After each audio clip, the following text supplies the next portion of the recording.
for melodic heavy metal.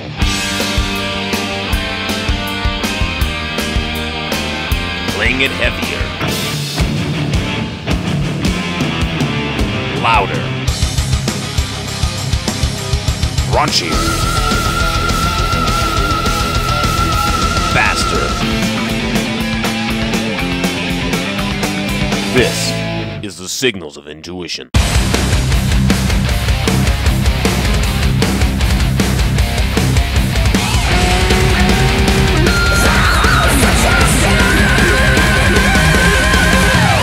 There's brand new Primal Fear right there, the Hounds of Justice from their new record, Apocalypse. You're listening to the Signals of Intuition, your home for melodic hard rock and heavy metal. Tonight on the show, we've got Mr. Tom Naumann.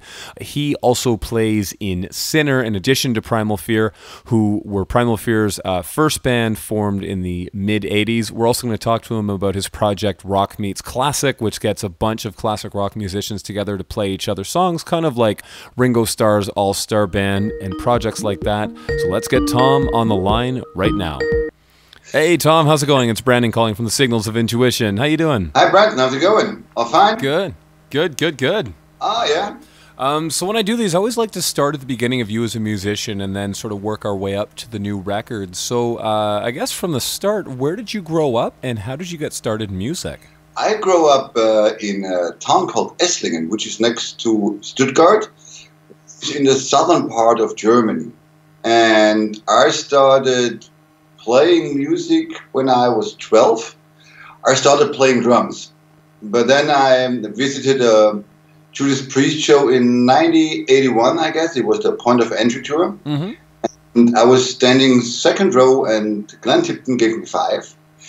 And then I said, I would love to do this once in my life. And that's why I started playing the guitar. And I practiced, I got bands, and I got a really cool band around this town, and we played a lot of shows. And then I met Matt, and Matt produced our first demo, I guess. And after a couple of years, what was your first band called? It's called Freeze Frame. Freeze Frame. Okay. And we did a song. We did a song called "Everybody Needs Somebody," and Sinner put it on the album, on the Dangerous Charm album, I guess, in 1988 or 87, I can't remember. And really? So they liked the song that much? They did their own version of the song, eh? Yeah. And in 1990, Matt asked me, or no, it was like 1987, I guess. Matt asked me if I would like to join the band Sinner. And since then, we're like blood brothers, with some difficulties in between. Yeah, and then in I guess it was 1996. That was the fun part, because if you go to Wikipedia, it was always said that Primal Fear was founded by Matt Sinner and Ralph Schaefers, but that is not a really true story, because I got, as you probably might know, Ralph was about to get a job of Judas Priest. Yeah. And so he formed a band called Just Priest, where he can play shows and sing all the Judas Priest stuff. And they played a show in my hometown, and the drummer was a friend of mine, and he called me and he felt like, Tom, you're like Judas Priest. And he goes, yeah, right.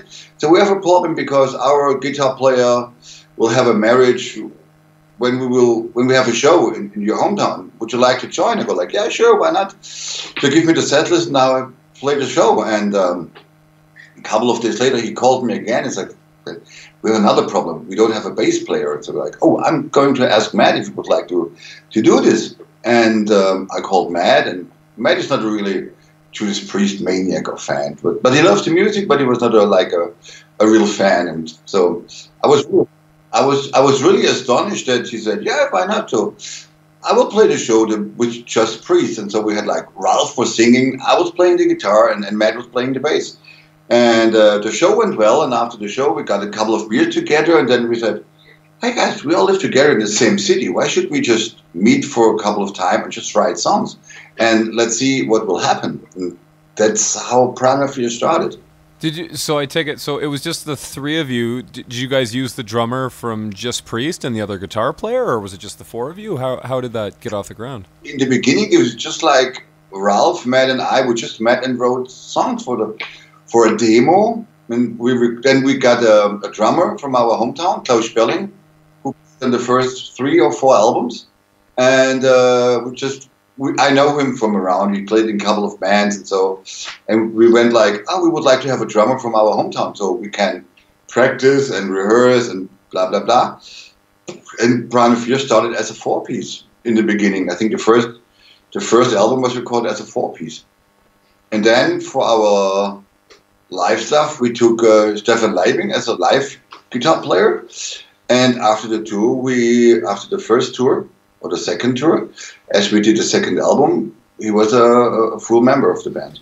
And so just to kind of backtrack a little bit, talking about the Sinner days, I'll tell you one of my favorite records from the band. You guys, Sinner has so many records, but the two I really know and really sort of gravitated to, the first was Judgment Day from, I don't know, 97 or something.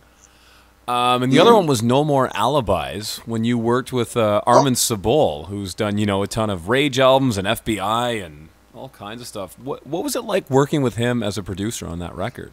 The fun part is that he was my guitar teacher. Was he really? He was my guitar teacher. And then he got a gig with Tom Schilling. Do you know Tom Schilling? Yeah, it was Major Tom, right? That was a big hit? Yeah. With 4, 3, 2, 1. I haven't heard that in forever. Yeah. So Armin didn't have time to give lessons. So he had to skip my lessons. But we always kept in touch because he was like for me my idol. Because he's a great guitar player. He can play all this Hendrix stuff and all that shit. He's really, really good. And he's also like a studio guitar player for the Fantastischen Vier, which is a huge, great hip-hop band in Germany based in Stuttgart. So when we did the album, I was sort of scared because I would like to bring out the best in me to impress him as my teacher. When we did the album, I was really into Steve Lukather and all that stuff, so I prepared all my solos.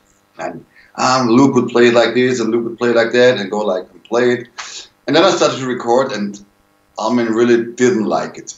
He go like, do something different. I don't want to hear that Steve Lukather shit. Do something different. Be your own. And I was so into playing this Lukather shit that I was really totally out of everything. And I was happy that we finished the album. And then I decided for the future I will never go into a studio with my solos already prepared and done. So that was a good lesson for me, just to be wide open when you go into a studio and record solo stuff. But the work was great. I learned a lot from him. But that point with the solo stuff, lead guitar part, was really scary for me. Yeah, I can imagine your former teacher going in, and the pressure to impress him must have been crazy. Yeah. You try to impress him and you go like, play something different. I don't like that shit. Like, I cannot play something different. I practiced it for 2 weeks to impress you. Not just play something different. I cannot, because I'm totally focused on this solo. No, exactly. Yeah, I mean, I totally hear you. I've done the same things. When you prepare one solo, you know it as well as you know a solo to say like Stairway to Heaven or something, and now you're just going to ask me to completely change it on the spot. It really kind of messes you up. Yeah. It's like, wow. And then he goes like, if you can do it, I will have a smoke, and then I'll do it by myself. And go like, what the fuck is going on? We met a couple of times in the last year, so we're just writing on Facebook and so. And I think he's kind of proud that one student of him got sort of famous and have the opportunity to play the world and see the world and have fans and stuff like that. And I think that makes him also very proud. Yeah. Now, for that record, was that completely analog, or was that like an early digital thing at that point? Do you remember? I think it was still analog, like when I did my first recordings, we have like Will Ray Dick with us. He was engineer for Felicia and Motorhead. Mm-hmm. We got these tapes, and it was like, oh, there's one snare is wrong, and it would go like with a razor, goes like and put just a small piece of the tape and with the glue and everything. It was like, what is he doing? And nowadays, if you go into a studio, it's just done in a second. Yep, just click, click, boom, move, done. Yeah. On to the next. Yeah, exactly. Now, I know that album too, like sort of fixate on this album so much, but I've been listening to it for years, and it's a favorite of mine.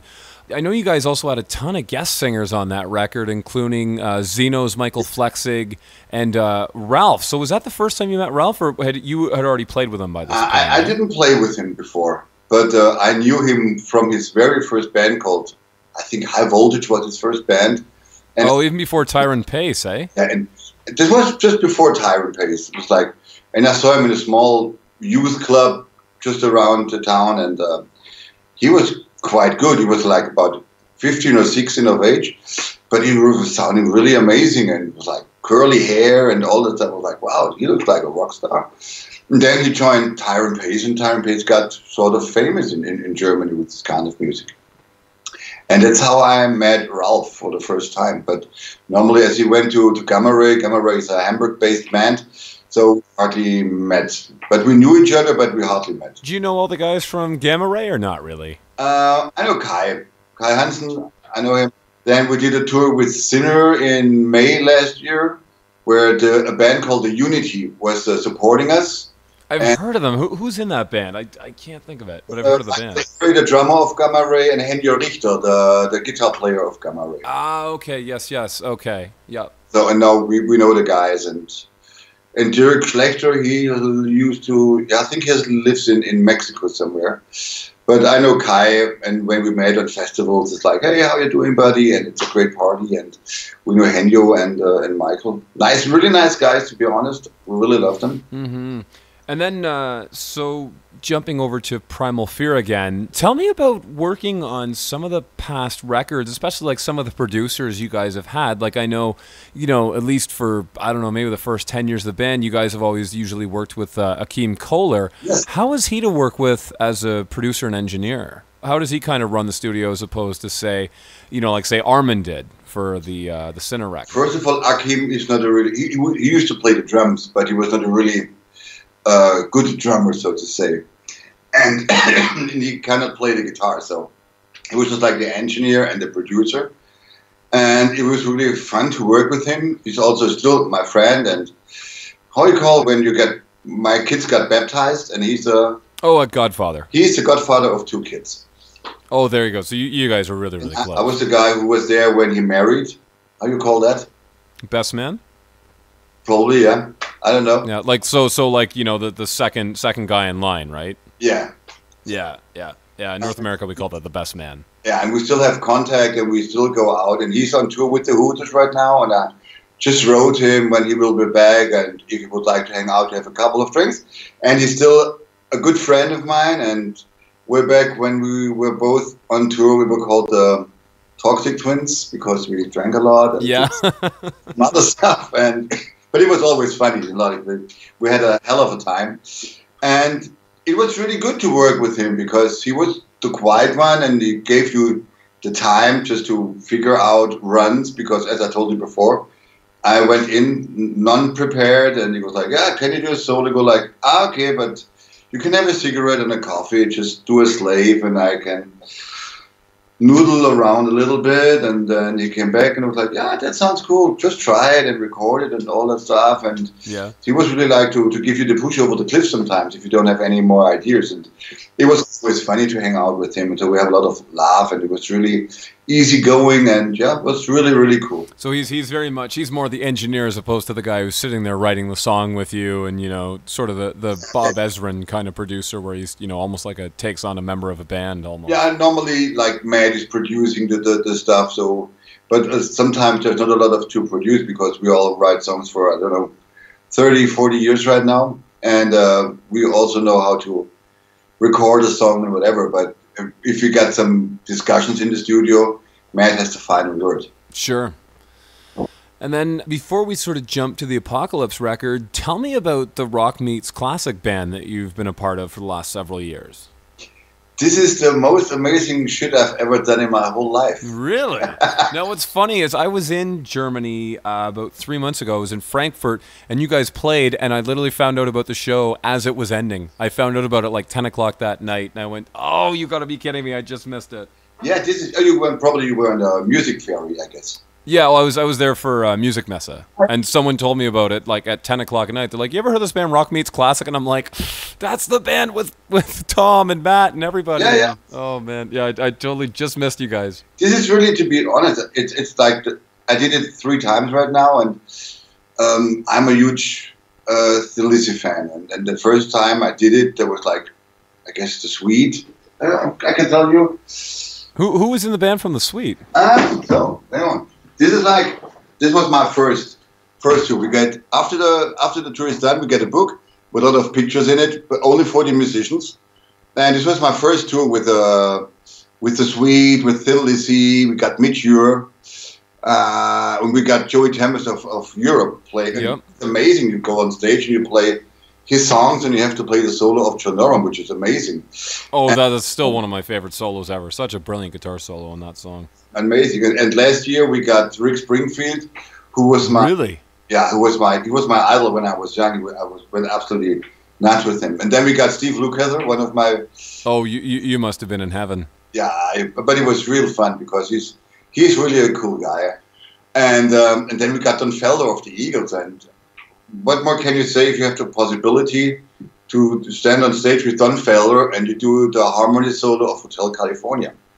And that's a dream come true. Of course. That's the most amazing shit I've ever done, because you meet so many rock stars, people who changed your life and everything, like with their music, they influenced you in so many ways, and then you have the opportunity and the possibility to be on stage with them, and not even to be on stage, just to hang around backstage. Or when we play the show, we go back to the hotel. So we hang out with Scott Gorham, and Matt and I were really huge Thin Lizzy fans, and we were just hanging out, having a glass of red wine, and go like, "Hey Scott, tell us something about Phil." And then he goes like, "Yeah, what you would like to hear." And it's amazing. Or I go to Rick and go like, "Rick, my first band called Freeze Frame, we were so influenced. We covered your songs, we stole your lyrics," and so they go, "I think I need to talk to my lawyer," and all that shit.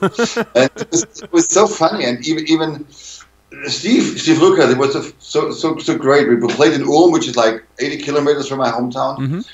A lot of my guys way back from school, they called me and they were like, "Hey Tom, can you put us on the guest list?" And they were like, "Yeah, sure, I can do it, but the only thing that I would like to have is that you will all show up after show party at the hotel bar, because I didn't see you for 2 or 3 years, and then you just call and then you see the show and then you fuck off. So I want to see you." And so they go, "Yeah, sure, we meet at the hotel bar." And I wrote them, "We will stay at this hotel, blah, blah, blah, blah." And we met at the hotel bar, which was really nice. And there was the other guitar player, also a good friend of mine, who also played in Sinner, and he was also a great Steve Lukather fan. Who was that, Alex? No, it's called Armin Mükke. Oh, okay, yep. He was playing on the Dangerous Charm album. And he was a friend way back from school, and we still meet each other once in a while. And then he came up to me and said, "Hey, can you ask Luke to come over for a minute? I would like to shake his hand." And I go like, "Luke, we have a minute?" And he goes like, "Yeah, sure, bro, I'm coming." And then he goes to everybody, "Hey, I'm Steve Lukather, and I'm Steve, how are you doing? What are you doing?" And blah, and he was asking anything, and then they have a nice conversation, and once in a while he hugged me and he go like, "Tom and I, we are buddies whole life." And he was like, "What the fuck is going on?" He gave his mobile number, so I can call him. "If you have any problem, you can call me anytime." He was like, "What the fuck is going on?" I was a huge fan, and now he's my buddy, my friend, and it's just like, wow, this is really amazing, this rock and classic stuff. Or even this year we had Francis Rossi of Status Quo. But like when we were young, of course, Status Quo were great, yeah.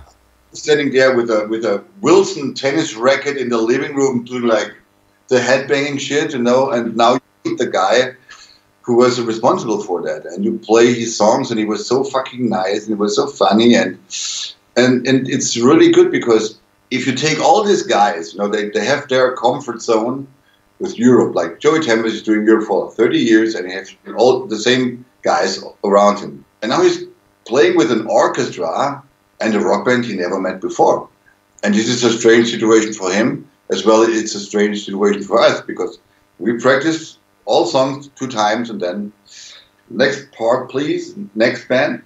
And then you have 2 chances to convince him that we are a good band, and then we go on tour. And to be honest, it's all the guys I played with is like, "I want to come back again. This is so fucking great." Like Francis Rossi, he called and said, "I want to do this again. I want to do this again. Please take me." Or or this year we will have, or next year, 2019, we will have the Suite. The Suite were there 3 years ago, and we still have contact with Pete Lincoln and Scott. We ride, and they show in Berlin. So we went to Berlin, and they invited the Rock Meets Classic choir to be on stage with them and so. And we just flew over there. We had a great time, and then we decided, yeah, we should bring them back on Rock Meets Classic. And they were really excited about it.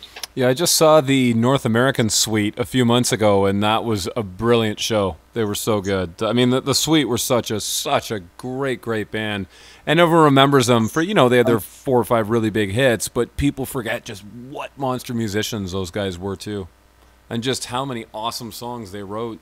Yeah, if you play, you know, if you listen to their song, that's one thing, but to play their song, to find out that how the fuck is he doing this and how the fuck is he doing that. You know, it's like, wow, it's really, really amazing stuff. And they were really huge in the 70s in Germany. They got like, we got 2 bands, boy bands, like basically Rollers, which were like the soft version, or you got the Suite, which was like more the heavy version. And they got so many hits in Germany and Europe, it's unbelievable. Well, I know too that the Scorpions actually did a cover of Fox on the Run under another name. To try and, you know, when the Scorpions were just starting out, to try and capitalize on that success. They sing in German. Yes, yeah, it's Fox on the Run in you know, Klaus Meine singing in German, singing Fox on the Run, and it's like, it's the craziest thing ever. It's so hilarious, and it's like, and they translated it like word by word. So Fox on the Run is called Fuchs geh voran. It's like, it's so hilarious, and every time we hear the song somewhere on a party, we were like, what the fuck is this? Because it's a literal English translation as opposed to making it make sense in German, right? Yeah. And we got also, like, there's a song called Paranoid of Black Sabbath. Mm-hmm. It was a German duet, like a singer and a female singer. And it was like the dog of basketball. It was like changing the lyrics totally and the singing in a pop version. And we were like, what the fuck is this? This is heavy metal. This is Black Sabbath. And you come along and make the dog of basketball out of it. It was like strange. Like Fox is also very strange for us to hear. That's funny. Was Schlager big growing up when you were a kid? When I was a kid, and like to be honest, I grew up I started playing drums when I was 12. And I met a lot of a couple of guys, and they were all into the punk scene, like The Damned, UK Subs, Pistols, Clash, just Stranglers. So I was listening to punk rock. But I never was a punk guy. Nowadays, when I got older, I got the mohawk, but I never wore punk clothes. When I was about 14, 15, the new wave of British heavy metal came up, like all the bands, Judas Priest, Def Leppard, Iron Maiden, Motorhead, Saxon. You bought it, you name it. It's like all the bands. And then I bought the older stuff like Rainbow and Black Sabbath and Deep Purple. And so I really got into this metal music when I was around 15, like in 1979, 1981. And it was like, I think Judas Priest and Saxon, they released 2 albums a year by that time. It was amazing for a young metalhead like me. Oh, I can imagine. You know, I mean, I grew up sort of with all that stuff retroactively, but even, you know, learning about that stuff as a kid, I mean, I'm sure I felt the same way you did, except it was all current at the time. Just diving into some of that stuff, because there's so much brilliant new wave of British heavy metal out there, you know. I saw Iron Maiden for the first time when they even had the Eddie. It was like, what is this band? What is in the back? It was just like a figure, but it was not real Eddie. And so that would have been what, like 1980 or something like that? Somewhere around there? 80. There was like a festival called the Golden Summer Night Festival in Stuttgart. There was Foreigner was headlining because they got a huge hit over here with the 4 album. Mm-hmm. And I saw Blackfoot was playing there. And I saw 38 Special. I saw Motorhead. I saw Iron Maiden. I saw Blue Oyster Cult was playing there. I saw a lot of bands way back then. And I went to a lot of shows. As I told you, when I started playing guitar, it was because of Judas Priest, and I went to a show in 1981, and it was like the support act was Accept, special guest was Def Leppard, and headline Judas Priest, and it was like about ticket price were around $15 or so really cheap stuff by that time. So, but it was funny because when I listened to Overkill of Motorhead for the first time, we still got vinyl way back then because there was no CD, there was no MP3 and stuff. So I went home with this really blue, green, yellow cover with this snaggletooth, whatever it was. So I put on the needle and it was like, it was like, oh, it's way too fast. So, but it was like the original tempo. So it was like when I discovered you can play a bass drum double time, so it's a double bass drum. So it was the first time I listened to that kind of music. Or like this kind of drum style. That's hilarious, not knowing anything about double bass and because back then it wasn't you just put a CD on and it worked. It was like you had to make sure the timing, you put on the right record on the right speed and all the rest of it. That's so funny to think that you didn't know that it was the right speed because you'd never heard something like that before. Yeah, because for the first time, what is this? It's way too fast. And like, is it on 78 or is it on 45? It's on 45, so it's not too fast. It's the original tempo, and then he started to sing. It was like, oh, this sounds very low. So I'm not really sure if I got the right album. So because it was like really strange to hear this double bass and go, well, this low voice of Lemmy. But normally you got used to playing the drums like Living After Midnight of Judas Priest or so. There was way back in the 80s, there were hardly any double bass songs. I think for me personally, Motorhead brought up the first double bass song. Probably there was someone else, but for me it was Motorhead. Yeah. Well, I think Priest had a little bit too, didn't they? Does Exciter, the start of that, have double bass on it? Probably, yeah. I think it does. On the Unleashed in the East album, I guess. It was a live album. 77, 78. They did a studio album before with Exciter, but by that time I didn't know that song. Sure. Oh, yeah. So, your first discovery would have been Motorhead. Okay, so I just looked at the time. We're just about out. So I guess let's jump up to the new record, Apocalypse. Yeah. So for the last couple records, you guys have worked with Jacob Hansen. Tell me about his production approach and how you guys record albums nowadays. I think when we go into the studio, we normally had a pre-production already done. So it's not like Jacob is doing production. He's just like recording it because most of the songs were already done with all the arrangement. There will be some parts here and there you can change in the studio, but it's Matt that has the final word on that album. So when we start recording, like everybody has his ideas and everybody records at home because everybody got a small studio, and so we have a Dropbox, and so every idea we put in the Dropbox, and we're like, hey, I have something, can you work with this or can you work with that? Or Ralph comes along and goes like, hey, I have an idea for a chorus. Do you have a cool riff or stuff like that? And so we work together and write songs together.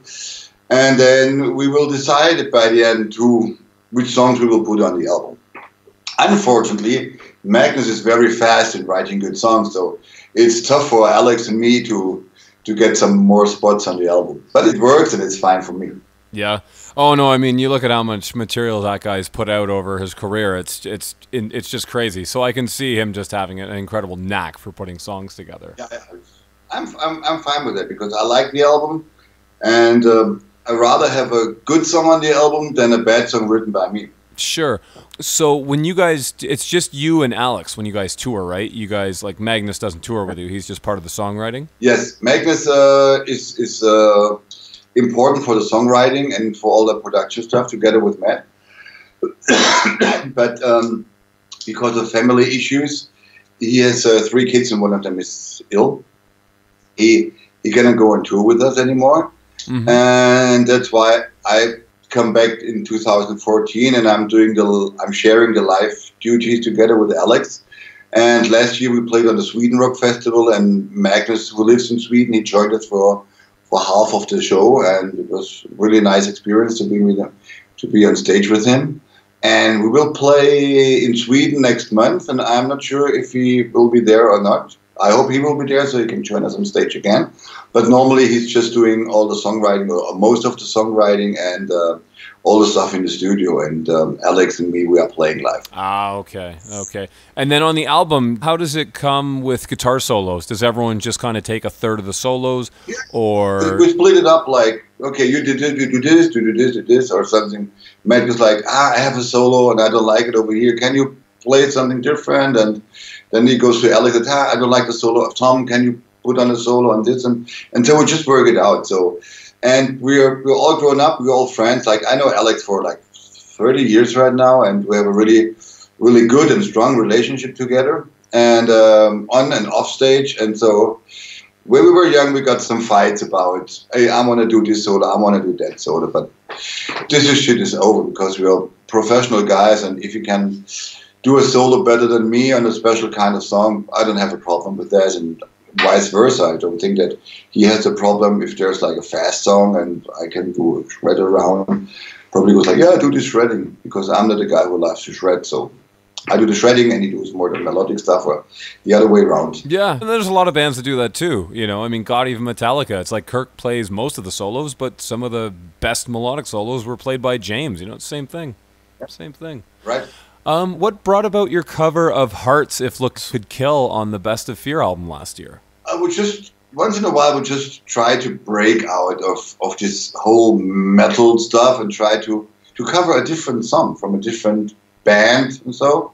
And that's why we just thought, maybe we could do this song. Ralph can sing this song, and I think it was a nice idea to do it. I thought it was great. It honestly kind of shocked me. I'm like, wait, Primal Fear's covering this? Because, I mean, usually, you know, you guys do, like, you know, Seek and Destroy or Metal Gods or, you know, songs that kind of people would expect. And then it turned out great. It sounds like Primal Fear, you know? Well, thank you. But I think, like, when we did Seek and Destroy, it was for, like, a tribute album. Or we also did Dio songs and Maiden songs for tribute albums. Yeah. But this time we just put it on our album. And I think this was a cool idea, and I really like it. It turned out great. So why not?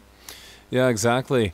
Now, I take it there are plans to tour for the new record then, eh? Yeah, so we will release the album August 10th, and then we will start rehearsing mid-September, I guess, and by the end of September, the tour will start let me have a look, in Mannheim on Friday on September 28th, and then it will last October 27th. So we will be on the road for 4 or 5 weeks in I don't know how many European countries. Then we'll have like 1.5 day week off, and then we go to Japan and Australia, and then we're going back. Then we play a couple of festival shows with Sinner. Mm-hmm. Then I think there will be some talks and negotiations about going to North and South America in 2019. Oh, awesome. Okay, so you guys haven't quite looked that far ahead yet as far as like doing dates and other things for North America then, eh? It's nothing confirmed yet, and we are also looking for another booking agency right at the moment. So I cannot talk about anything about North and South America at the moment, but I think we will do some stuff. Okay, cool. Yeah, I caught you guys in Detroit 2 years ago, and you guys came through for Rule Breaker, so we'll definitely keep an eye out, see if you guys hit it again. I'd love to catch you again. Okay. I hope. Was it Lawrence? Lawrence? Oh, where was it? Detroit? Yeah. Well, it was just outside Detroit. It's called Westland. I saw you guys. It's called the Token Lounge. Is where I saw you guys. Okay, I can remember the place. Yeah. Okay. Yep. Yeah, I was with the Rhapsody tour. You guys with Luca Turilli. Yeah. Yeah, really. Yeah, that was a nice tour. Yeah, that was great. It was a great matching of the two bands as well. I thought you guys really complemented each other. Yeah, it was like really cool. So we changed our headlining spots, and so it was really cool. Playing out with them. A great time on the bus. I can imagine. Now, speaking of touring, kind of on that note, what do you do to keep yourself healthy and in shape when you perform each night? You know, because obviously night after night, you know, it's tough to kind of say how you're going to be. We drink and we have fun. That's the most important thing. It's like try to get some sleep and try to stay healthy, not to eat too much before the show or after the show. We have a couple of beers and maybe some vodka or Jackie Coke or so, but we do not go to bed totally wasted. And also the most important part for me is when I'm on stage, I'm having fun. I really enjoy it. And that keeps my spirit alive. And it was like when we did the first shows together in 2014, all the band members, they came up to me and was like, oh man, it's so great to have you back because you're so positive on stage and everybody is smiling again and having a laugh, and you just go on stage and you just smile on stage and talking shit on stage, and that's pure fun. And you know, I love what I do because I made a living out of my hobby, so I cannot complain at all. And for me, it's not really work. It's really the true love of what I'm doing. So every night I'm on stage and I can make people laugh or to forget their problems for 2.5 hours or 1.5 hours. And they go home with a smile on their face. I did the best job that I could do, I guess. Mm-hmm. So we kind of talked about your upcoming tour. Besides that, what's next in store for you and Primal Fear? And I guess your other things as well. Yeah, like preparing for the tour and just decide which kind of songs we will play from the new record. Then we will prepare. Like I think we'll have 28 or 29 shows. Then starting to prepare for Rock Meets Classic, because you have to do like 30 songs or 35 songs to rehearse and all that shit with all the solo lead stuff. And then we have a couple of shows with Sinner. And then I'm playing with my hometown AC/DC tribute band. So this is also a lot of fun. And then I guess we will start recording and writing songs for the next Primal Fear album. Yeah, so you guys already kind of have in your mind, you're definitely doing another one for sure, right? Are you guys going to take this as far as it'll go? You know, hopefully several more albums?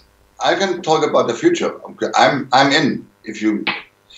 Is there anything going to happen in the near future? I'm definitely in, because, as I told you, I love what I do, and I think that we will still have a record deal, and there will be more albums to come. Perfect, awesome, glad to hear.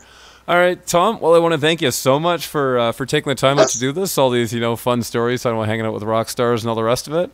And yeah, hopefully I'll get to catch you guys in Detroit. Yeah, we can have a kind of lukewarm Heineken's together. Yeah. So I think I had last time at that show. All right. See you then. Take care. All right. Yep. Thanks so much, Tom. Take it easy. We'll see you soon. Bye. Bye.